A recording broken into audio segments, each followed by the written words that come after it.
are you? The funeral has started. I'm on a vacation abroad celebrating my mom's birthday.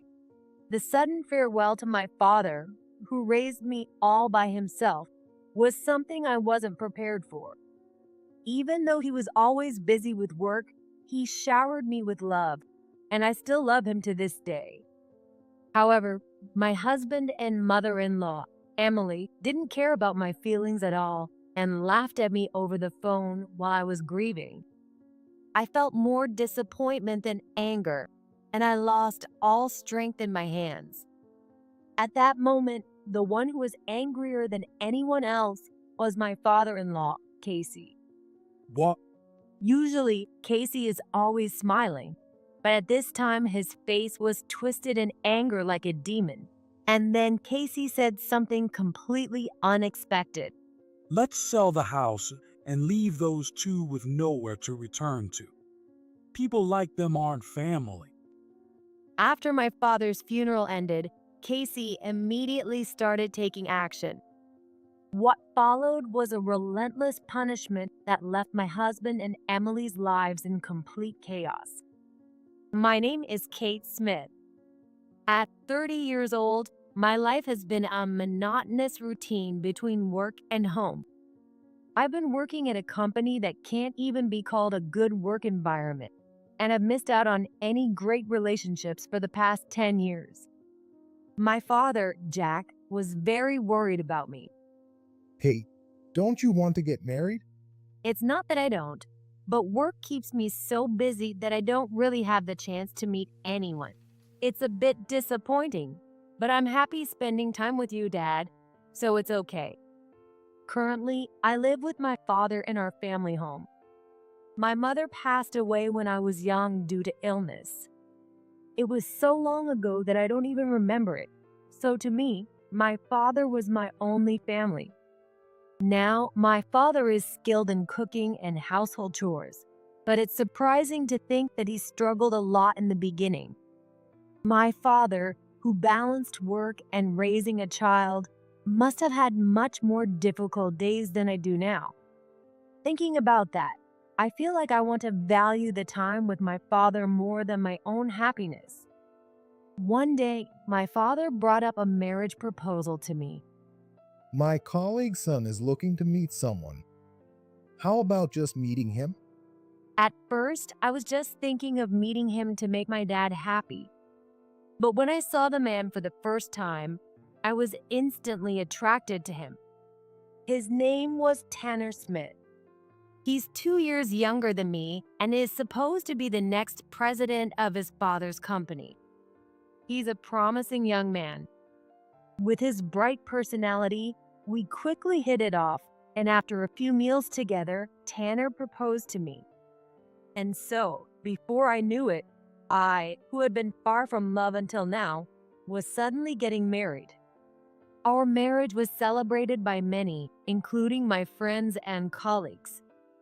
Among them, my father was the happiest for us. I was really surprised when he gifted us a house from the real estate he managed. This is your new home, Kate. Build your own family and create happiness together. Don't be so formal, Dad. You'll make me cry. I couldn't help but tease my father, who spoke with such heartfelt words. With everyone's blessings, I felt like I had no choice but to be happy. And so, my married life, which started with such determination, was truly happy at first. However, about a month into living together, I began to see some unpleasant sides of Tanner. The thing is, I have to leave for work early. Mornings are always busy for me, but Tanner, using his position as the next president, would go to work late, so our schedules didn't match. Also, when I only prepared simple breakfast like fried eggs and toast, he would let out a big sigh. With such a plain meal in the morning, I don't even feel like working. Can't you shake off that poor mentality? If that's the case, Tanner, who has more time, could prepare breakfast himself. I talked to him about this many times, but he always gave vague responses and never once stepped into the kitchen. On the contrary, even though he got home earlier than me, he never helped with dinner or even brought in the laundry. He doesn't care if it's rain or shine. He would just lie on the couch until I got home. I know you're working hard, Tanner, but so am I. Can we please work together on the house stuff? No way, our positions are different. I'm the next president, and you're just a regular employee. Why should we do the same chores? Tanner laughed as he said this, even though I was trying to talk to him seriously. Seeing him not even glance away from the TV, I think I was already beginning to give up on expecting anything from him. In the midst of all this, Tanner suggested that I become a stay-at-home wife. Normally, I would have been happy to hear that, but Tanner said it in such a condescending way. If you're that unhappy, why don't you quit your job? We can live on my income, and it's not like your job is something that anyone couldn't do. Having devoted myself to my work all these years, I didn't want to hear that my job could be done by anyone. But even if I told Tanner that, he wouldn't understand. Since you're just earning a low salary anyway, it'd be smarter to quit sooner rather than later.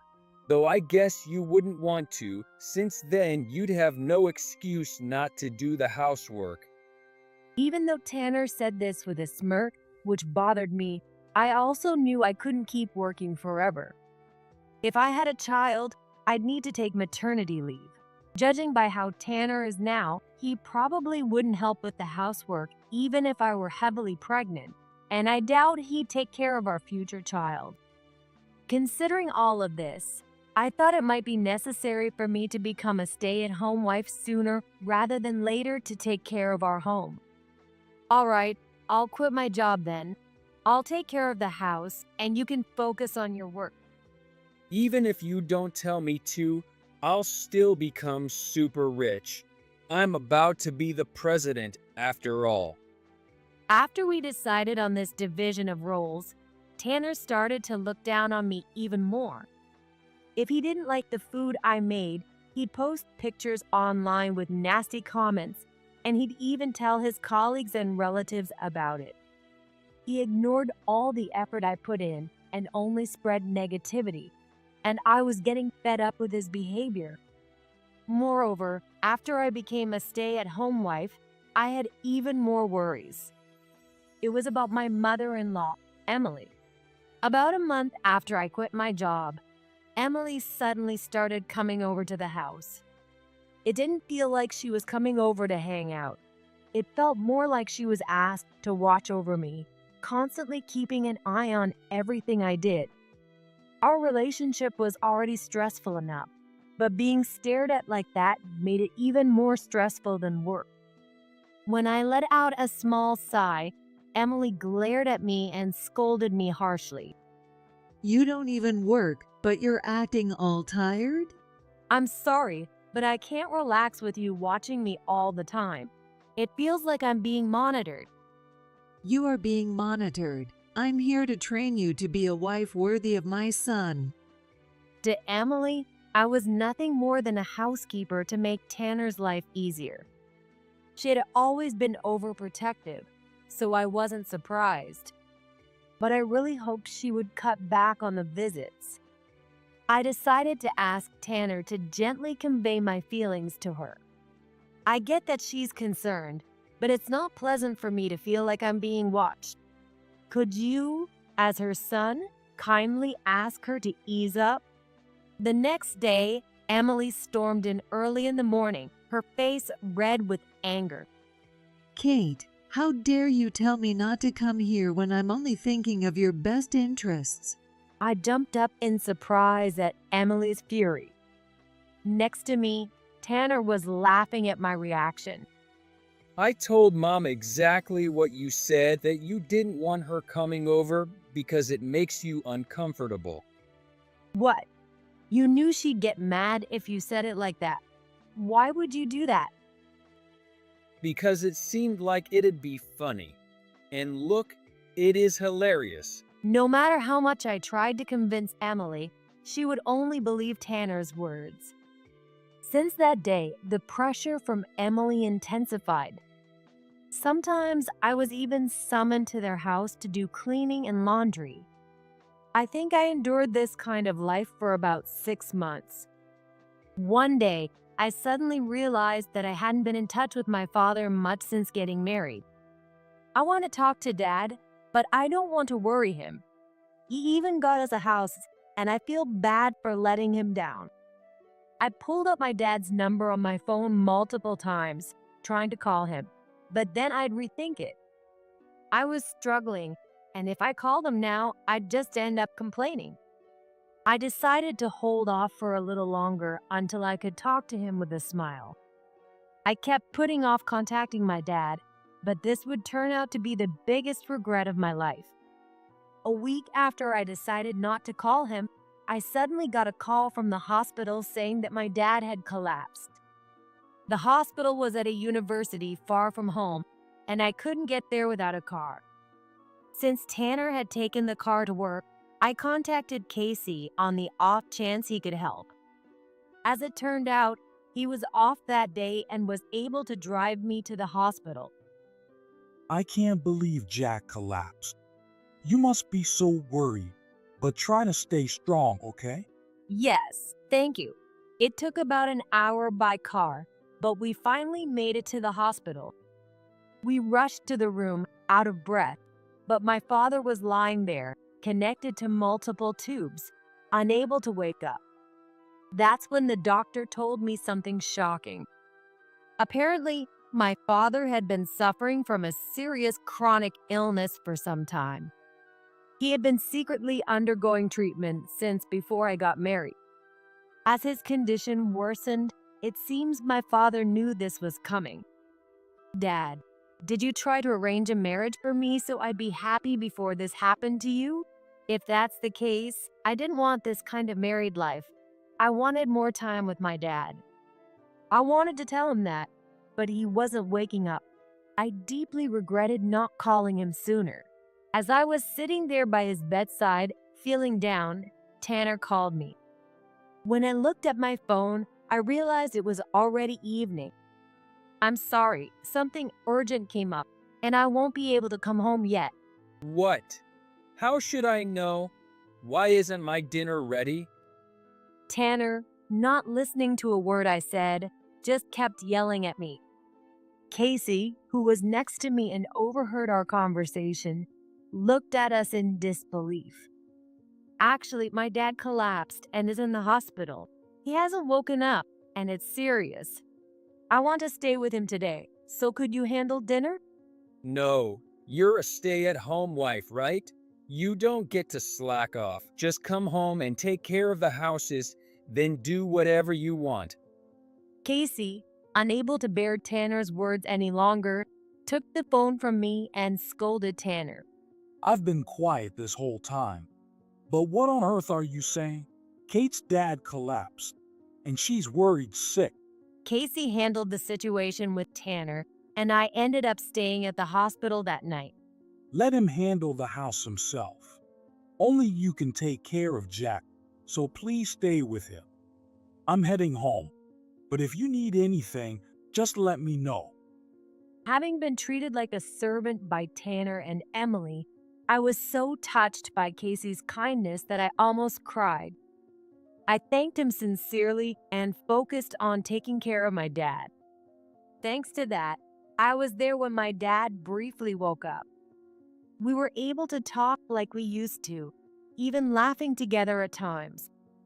After about an hour, my dad closed his eyes as if content, and he passed away. It all happened within a week of me being called to the hospital. After my dad's death, I had to quickly arrange the funeral. I asked Casey for help, and he immediately agreed. Thank you for relying on me. Of course, I'll help. I'll temporarily close the company.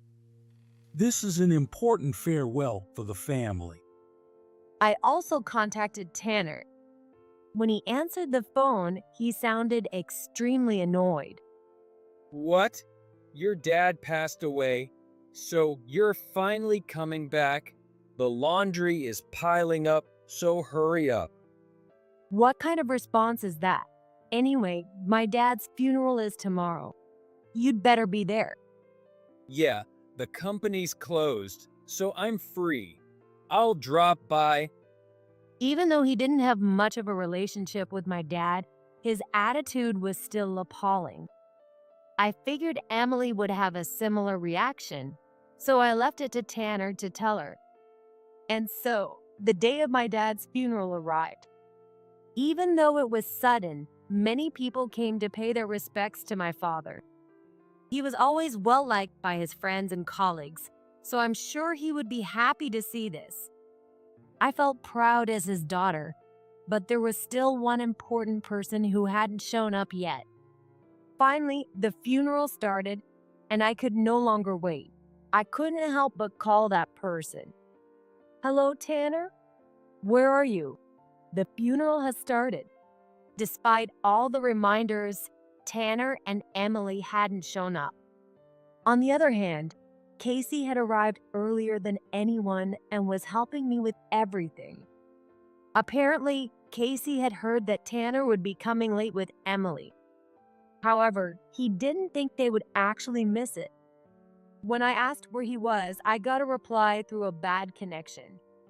Since it was hard to hear, I started the recording feature just in case. Sorry, but we're not gonna make it today. What do you mean? We're on an overseas trip for Mom's birthday. At first, I couldn't understand what Tanner was saying, but I could hear Tanner and Emily laughing over the phone. I couldn't find the words to say anymore. I just let their words wash over me. Actually, Mom's birthday is next month. We wanted to take a trip somewhere, but I've been busy with work. Since I finally got a day off today, we decided to take a quick trip. Traveling seemed way more fun than attending some funeral. Sorry for not being sorry. I could hear Emily's cheerful voice as well. Too shocked to respond, Tanner continued. So yeah, you handle the funeral. When we get back from the trip, I'll bring a souvenir to your dad's grave. That should be fine, right? Without waiting for my reply, Tanner hung up. I tried calling him back, but he didn't answer. I couldn't believe how completely inconsiderate he was. As I was struggling with what to do, Casey came to find me. Kate, if you don't come soon, it'll be over. What did Tanner say? Did they get stuck in traffic or something? Not knowing how to explain, I played the recorded conversation with Tanner. As Casey listened, I saw an expression of anger on his face that I had never seen before. What? Seeing usually kind Casey so angry made me stand up straighter. I was scared, but more than that, I was touched that he was this upset for my dad. This has to be some kind of joke, right? I can't believe even Emily would say something like that. No, Emily and Tanner are always like this around me. They don't care at all about me or my dad. As I explained what had been going on, Casey nodded firmly as if he had made a decision. Then he said something unbelievable. Let's sell the houses and leave them with nowhere to return to. People like that aren't family. What? Sell the house? Are you serious? Yes. I don't care what happens to people who can do something like this. I'm sorry, but I can't forgive them. True to his word, Casey started the process of selling their family home right after the funeral. Some of the funeral attendees worked at the same real estate company as my dad, and when Casey explained the situation, they were more than happy to help. I also decided to sell the house Tanner and I shared. There was no way our relationship could be repaired. Even if I stayed in that house after the divorce, I wouldn't be able to escape the bad memories. As Casey and I were filling out the paperwork, I asked him why he was so angry on my behalf. Actually, your father, Jack, helped me when I couldn't even afford a meal. He's the reason I'm alive today. Apparently, when Casey was younger, he failed in business and lost everything.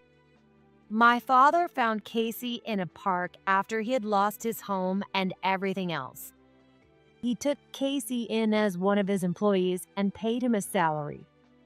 Later, when Casey decided to start a business again, my father gave him a piece of real estate for next to nothing. That property became part of the company Casey still works for today. If it weren't for Jack, I wouldn't be where I am now. Even when I tried to repay him, he never accepted it. So when you came to me with your concerns, I was glad to help. I see. My dad was always so kind. It makes me happy to hear that. That's exactly why I can't forgive Tanner and Emily for trampling on his kindness. They need to pay for what they've done, both for Jack's sake and yours. Fueled by this resolve, Casey and I finished the paperwork. Tanner and Emily's house was quickly sold, and we both temporarily stayed in a hotel. I could manage for a while with my savings, but I knew I needed to find a new place to live soon. A week after the funeral, feeling more settled, I looked through the apartment catalogs given to me by my father's colleagues. As I was browsing, my phone suddenly rang. It was Tanner calling for the first time since the funeral. Hey, Kate, where are you right now? Where? I'm just relaxing at home. Don't lie. The house has been sold and all the furniture is gone. What the hell is going on? He must have just gotten back from the overseas trip. Even over the phone, I could tell how panicked Tanner was now that he had no place to return to. I can't reach my husband either. What's going on? If you're there, put him on the phone. Casey isn't here. He's staying at another hotel. This makes no sense. Why is this happening?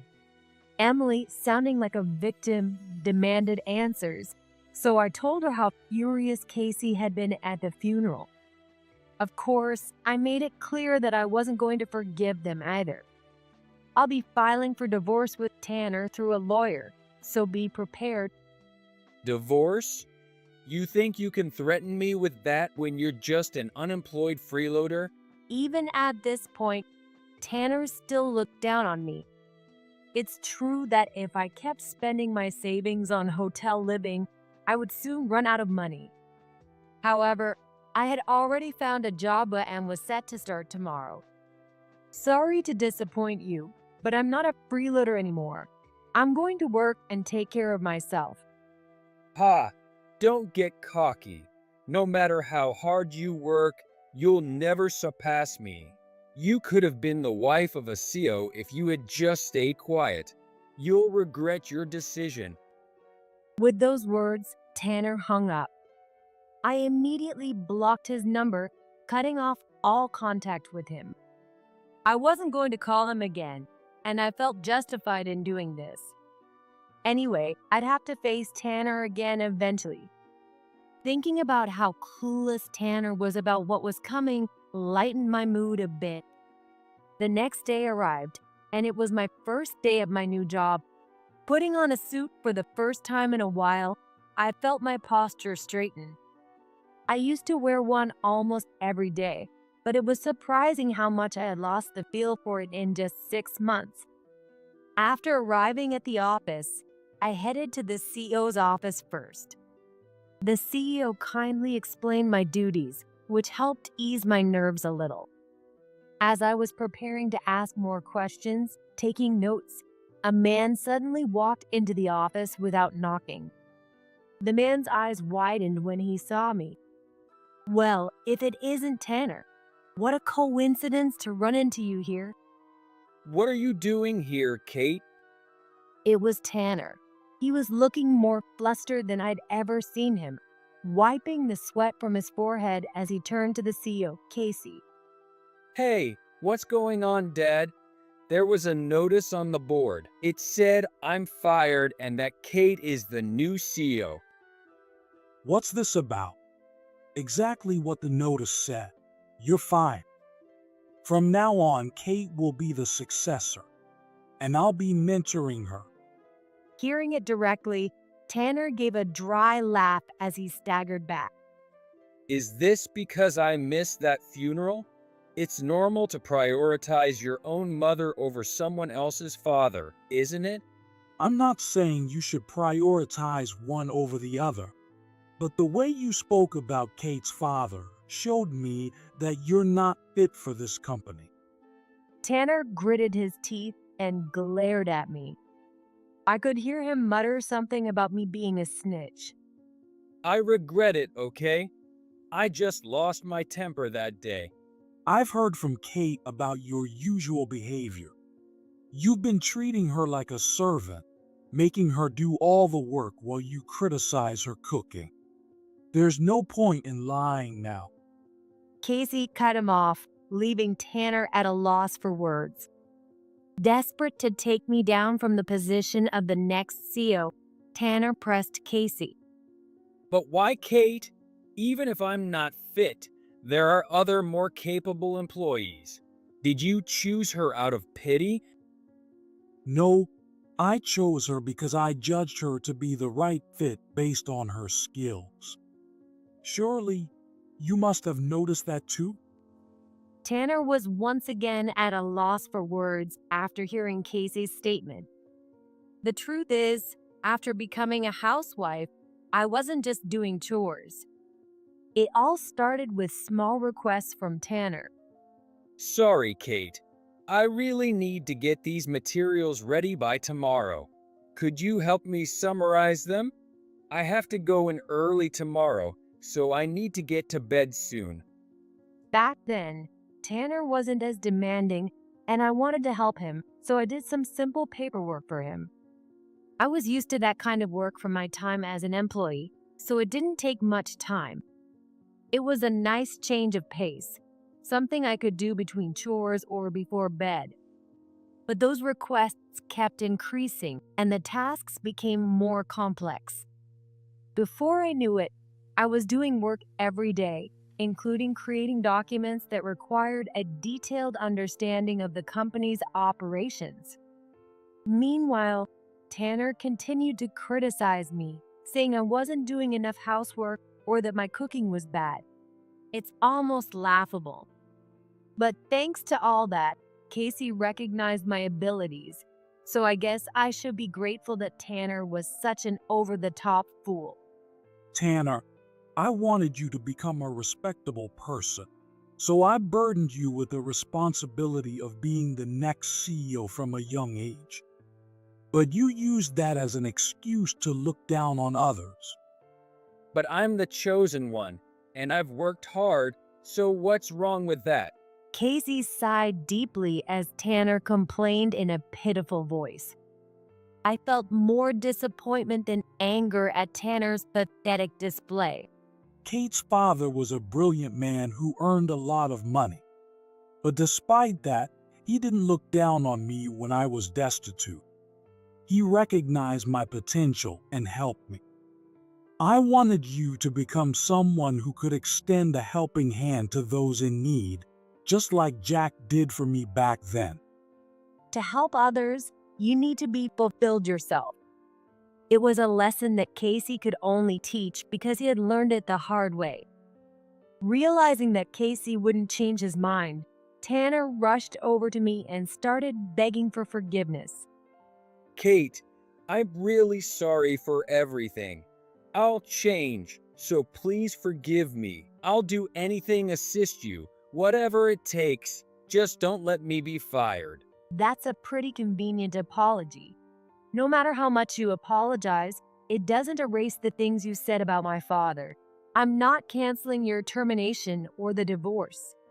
But I've had my own struggles too. Isn't it a wife's job to listen to her husband's complaints? Wasn't I allowed to say how I felt to you? It was clear that Tanner wasn't truly remorseful.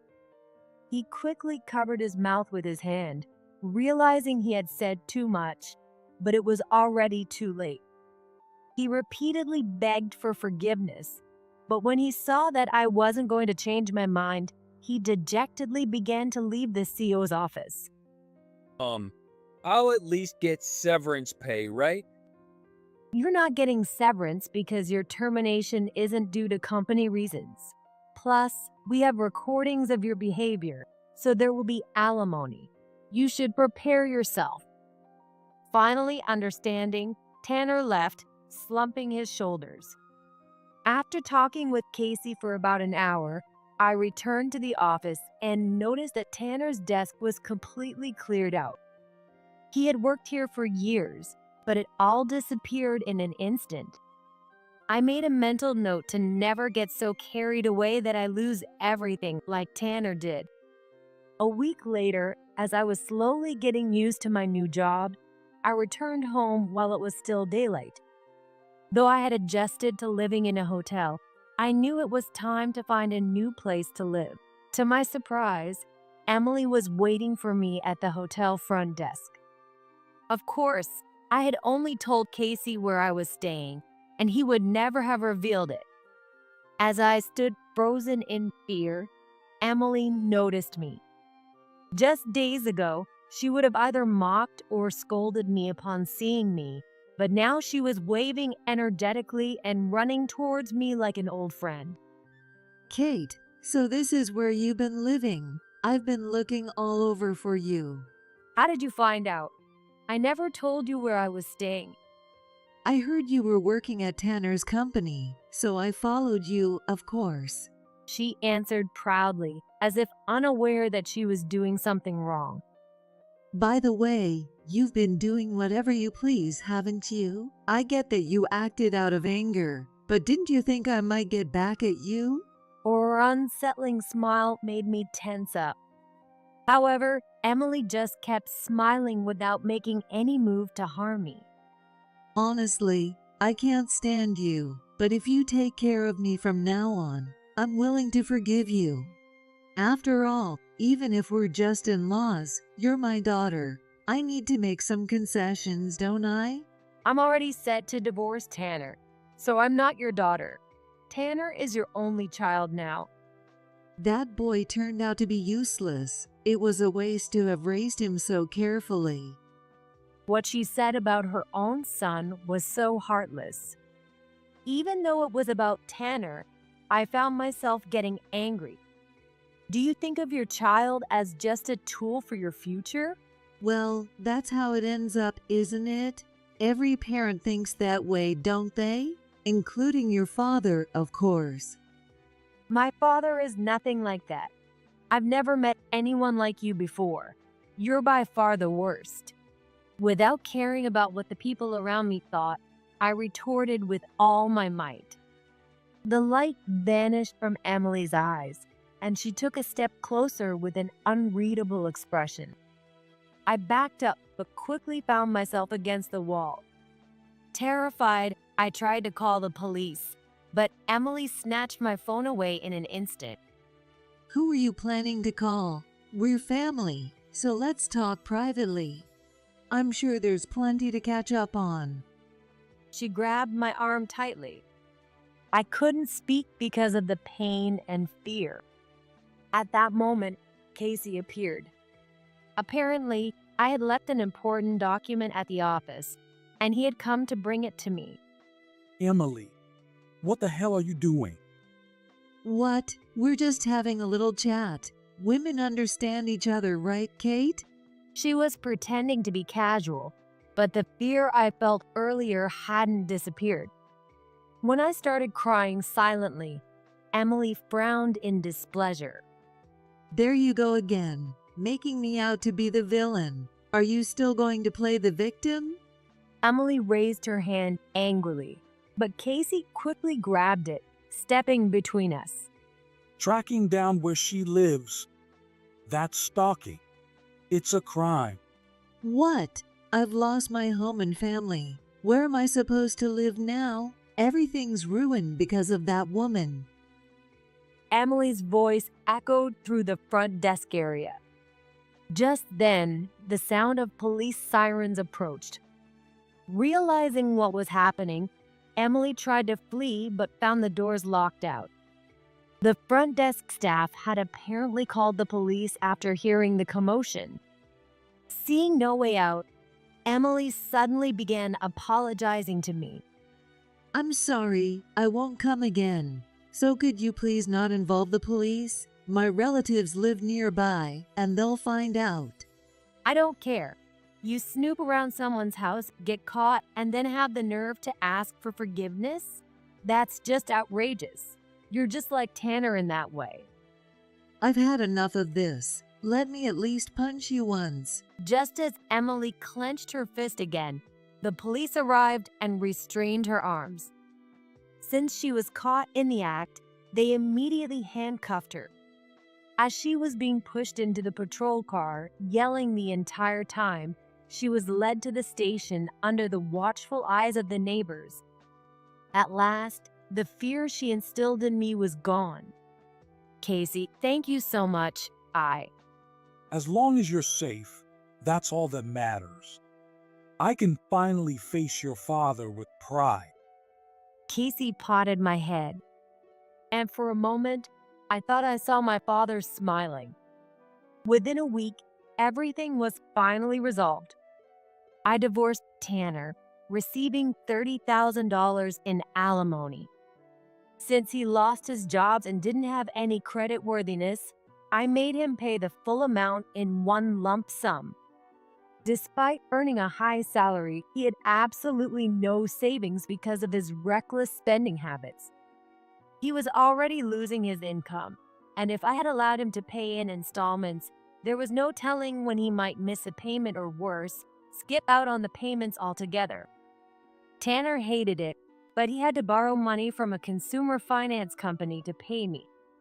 The fact that I have to take out a loan, it's humiliating. His pride as a wealthy man was shattered at that moment. Once a man who swaggered as the next company president, he now struggles with job hunting and works multiple part-time jobs. He currently lives in a shabby apartment without a bath. I recently saw him working at a construction site nearby, looking gaunt and nothing like the man he once was. His hardships will likely continue, but he brought this upon himself. Meanwhile, Emily spent a few days in police custody. A restraining order was issued, so I don't expect to hear from her again. Since she knew my address, I was forced to move. I also demanded $40,000 in damages from Emily for the mental distress she caused. Emily hesitated to pay the moving expenses, but I added one more charge to the bill. That was for the medical expenses related to the injury on my arm. When Emily grabbed my arm to prevent me from calling the police, she gripped it so hard that it bruised. When I presented the photo of my injury and demanded compensation, she didn't argue. She may have feared that any further resistance would only increase the amount she had to pay.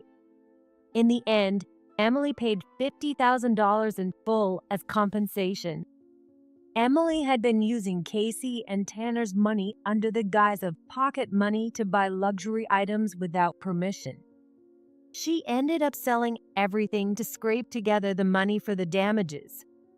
All she was left with were worn-out clothes and tattered bags that were too damaged to sell. The polished image she once had was completely gone. Apparently, the moment she was put into the police car, some relatives witnessed it, and rumors quickly spread, leaving her completely ostracized. Now, there are rumors that she doesn't even have the money to rent a place and is sleeping on playground equipment in a park. She has truly hit rock bottom. The only ally she had, Casey, also divorced her. Penniless, Emily had hoped to rely on him, but he completely rejected her, saying he never wanted to see her face again. I don't want to see you again. And don't go near Kate ever again. She's like a daughter to me. With Casey's firm words, Emily had no choice but to back down, leaving her utterly alone. With no one to turn to, she lives a miserable life, full of loneliness and regret. As for me, I moved into a new house and started enjoying the second chapter of my life. I'm focused on my work again, putting in my best effort alongside the kind Casey and my new colleagues. I'm living a fulfilling life, though it's hard to find time for a break. Casey also moved into a new home in a quiet residential area, not too far away. He still cares for me like a daughter, and I rely on him as well. Speaking of which, it's almost time for the anniversary of my father's passing. I've arranged to take some time off and visit the grave with Casey. Although there were tough times, I'm incredibly happy now. I'm looking forward to telling my father all about it.